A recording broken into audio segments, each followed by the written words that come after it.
Xin chào mọi người. Hôm nay tôi xin hướng dẫn vẽ nhân vật Siester trong bộ anime Thám Tử Đã Chết.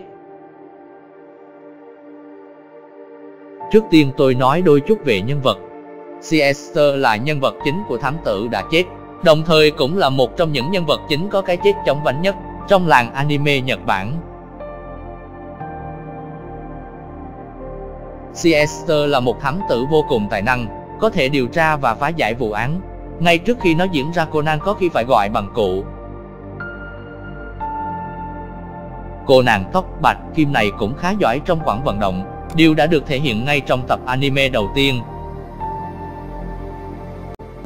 Có thể nói, Siester đã góp công rất lớn cho sự nổi tiếng của Thám Tử Đã Chết. Tuy vậy, cô nàng này đã chết ngay trong cuối tập 1, để lại vô vàn câu hỏi trong lòng khán giả. Các bạn có thể dùng lóng tay để đo chuẩn đều hai mắt bằng nhau. Vẽ đường ngang để lấy điểm cho bằng con mắt còn lại.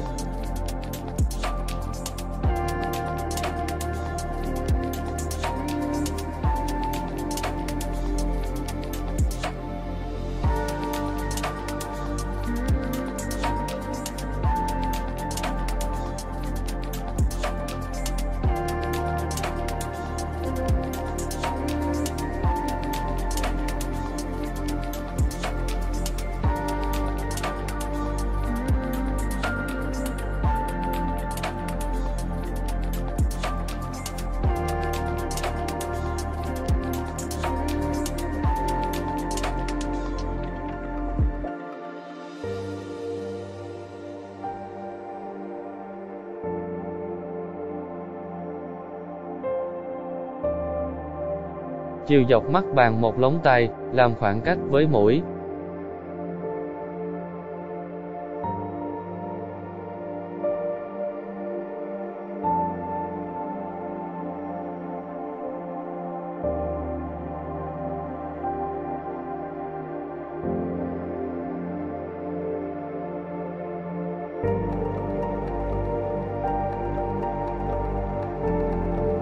Sau đó chúng ta vẽ mặt có chiếc cằm nhọn như bao nhiêu anime khác.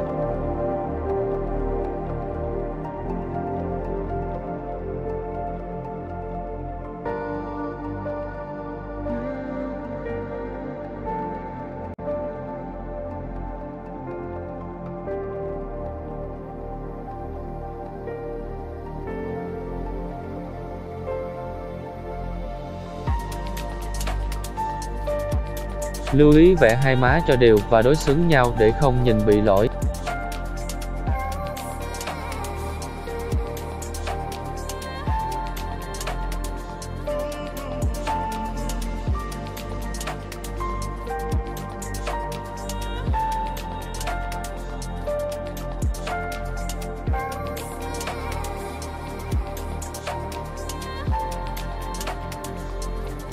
Tiếp theo chúng ta đi đến vẽ tóc và cổ.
vẽ thêm các chi tiết thiếu nữa là xong.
Vậy là tôi đã vẽ xong phần phác thảo vẽ chì cho nhân vật Sieta, đến phần lai nét và tô màu cho cô nàng. Tôi xin phép được tua nhanh.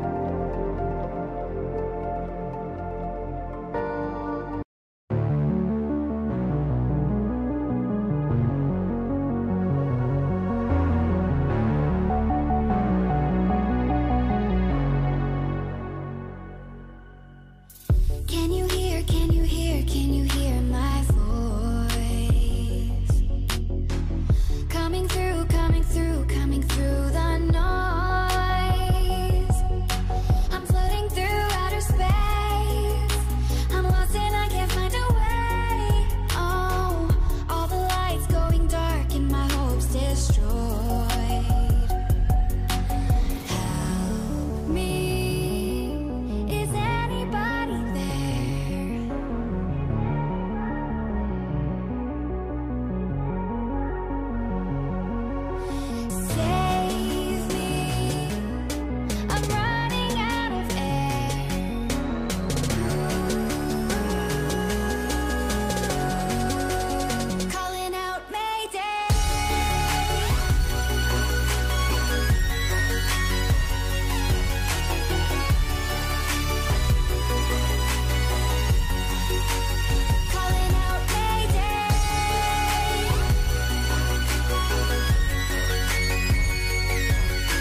Các bạn nhớ like, share và đăng ký kênh tôi nhé.